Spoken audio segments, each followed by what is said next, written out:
c'est le moteur qui a essayé de regrouper des marchés, tu sais. Ils ont fait la même chose en Europe, là, avec l'espace européen. Ici, c'était l'ALENA, c'est le Canada, les États-Unis, le Mexique. Ils font la même chose avec les pays d'Asie du Sud-Est.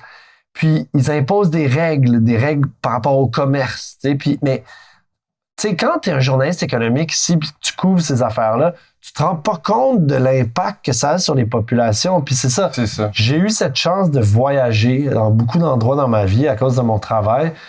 Et quand tu vois la pauvreté, quand tu la vois, tu la comprends, puis tu essaies de lier cette pauvreté avec tous les concepts que tu as appris, ben c'est là que tu te fais moins d'amis. C'est là que tu te fais moins d'amis, puis c'est là que souvent on te rabroue gentiment en disant « Mais oui, c'est ça, t'es sensible, t'es un émotif, mais les choses sont plus complexes. » Souvent, il y a toujours cette espèce de bouclier de te dire « Les choses sont plus complexes. » C'est toi, c'est plus bon que toi.